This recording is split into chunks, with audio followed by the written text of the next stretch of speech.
लोकसभा सांसद दीपेंद्र सिंह हुड्डा द्वारा प्रदेश भर में निकाली जा रही हरियाणा मांगे हिसाब यात्रा नूंह जिले के फिरोजपुर झिरका विधानसभा में पहुंची।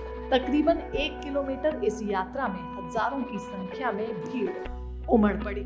दीपेंद्र हुड्डा की एक झलक पाने के लिए लोग पूरी तरह से बेताब दिखाई दिए। कुल मिलाकर लोकसभा चुनाव में जो कांग्रेस के लिए बम्पर फायदा नूंह जिले से हुआ था, वो आने वाले विधानसभा चुनाव में भी भीड़ के लिहाज से होता हुआ दिखाई दे रहा है। यात्रा के समापन के बाद सांसद दीपेंद्र सिंह हुड्डा ने पत्रकारों से बातचीत में क्या कहा, सुनिए। हरियाणा मांगे हिसाब 10 साल हरियाणा बेहाल, 10 साल जो सरकार रही, आज हरियाणा की बदहाली दुर्दशा के लिए कोई अगर जिम्मेदार है तो भारतीय जनता पार्टी जिम्मेदार है। भारतीय जनता पार्टी की सरकार जिम्मेदार है। प्रदेश कांग्रेस कमेटी ने ये 15 सवाल आज से 1 महीने पहले इनसे पूछे थे। 3 हफ्ते पहले, आज से 3 हफ्ते पहले एक अभियान हमारा शुरू हुआ था, तब ये पूछे थे 15 सवाल। तो बड़े सरल से सवाल हैं, उन पर जवाब देना चाहिए भाजपा को। देश में सर्वाधिक बेरोजगारी हरियाणा में क्यों है? सबसे ज़्यादा महंगाई हरियाणा में क्यों है? सबसे ज़्यादा देश का क्राइम रेट, सबसे ज़्यादा अपराध दर, आज हरियाणा में सबसे ज़्यादा क्राइम क्यों है? हरियाणा में हजारों करोड़ों के घोटाले पे एक के बाद एक घोटाले, दादन खनन घोटाला, यमुनानगर खनन घोटाला, शराब घोटाला, मेट्रो रूट बदलाव घोटाला, अमृत योजना घोटाला, सफाई घोटाला, फरीदाबाद निगम घोटाला, हजारों करोड़ के ये जो घोटाले आए सामने, ये सरकार इन पर चुप क्यों है? जो जन विरोधी पोर्टल आईडीओ के माध्यम से आज जनता के चक्कर कटाए जा रहे हैं, आज जनता को परेशान किया जा रहा है। ये गुजरात में जब पोर्टल और आईडी नहीं आई तो हरियाणा में क्यों आई ये पोर्टल और आईडी की व्यवस्था? आज जिस व्यवस्था से कैंची चली लोगों के अधिकारों पर, इसी तरीके से हरियाणा को कच्ची नौकरी की राजधानी क्यों बनाया? आज हरियाणा के नौजवान को सीटी में उलझा दिया, कच्ची नौकरियों में उलझा दिया। आज आपने देखा अग्निवीर योजना आ गई, ना फौज में पक्की भर्ती हुई, कौशल निगम आ गई, ना हरियाणा सरकार की नौकरी पक्की। तो ये सारे हमारे कई इस तरह से 15 सवाल हैं। इन 15 सवालों को लेकर हमने भाजपा से कहा कि आप हिसाब देना चाहिए आपको। प्रजातंत्र में यही तरीका होता है। लेकिन आपने देखा हमारे एक भी सवाल का, पिछले इन 3 हफ्ते में जब से हमारा अभियान चल रहा है, एक भी सवाल का जवाब भारतीय जनता पार्टी ने नहीं दिया। ये मैं समझता हूँ कि भाजपा की विफलता का प्रतीक है कि वो एक सवाल का जवाब नहीं।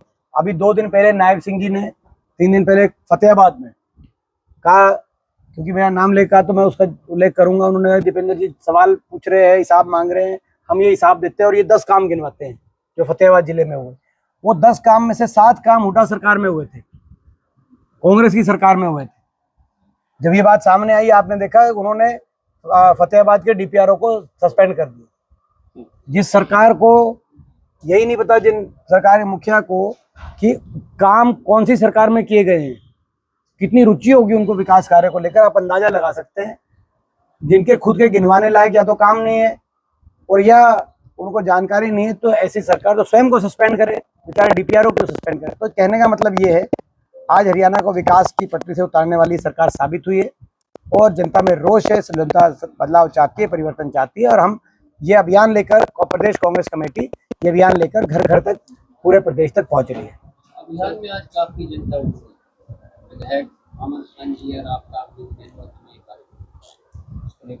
बधाई देना चाहते हैं फिरोजपुर झिरका की छत्तीस बिरादरी की के जनता को मैं बहुत बहुत बधाई देता हूं कि आज एक बहुत ऐतिहासिक प्रोग्राम रहा।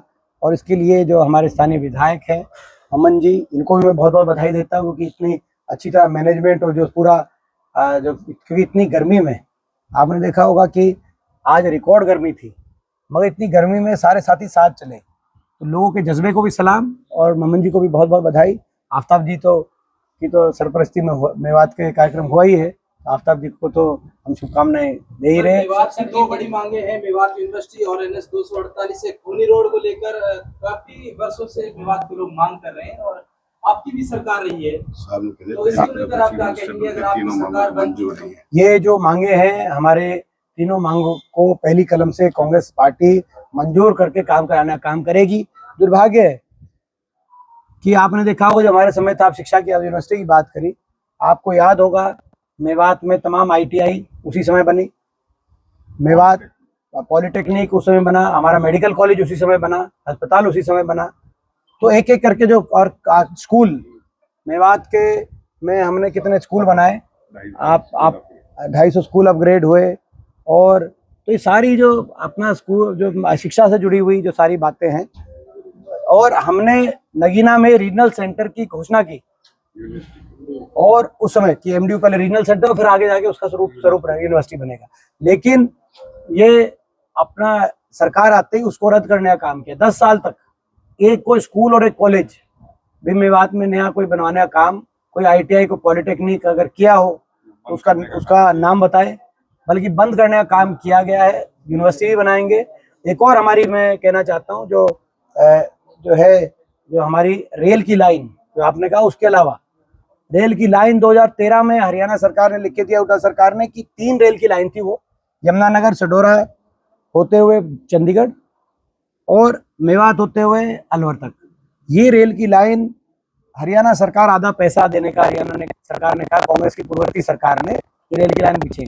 बुलेट ट्रेन की बात करने वालों ने 10 साल 1 इंच नई रेल की लाइन हरियाणा के लिए मंजूर नहीं कराई। और 2 मंजूर शुदा रेल की लाइन थी, 3, एक हिसार से जो तीसरी, ये जो 3 मंजूर शुदा रेल की लाइन थी, इन पे भी इनकी फाइलें भी ठंडे बस्ते में। तो ये सारी जो अपनी ये तीनों जो मांगे हैं अपना, चाहे वो सड़क की बात है जो आप। दैनिक सवेरा के लिए नूर से सद्दाम हुसैन।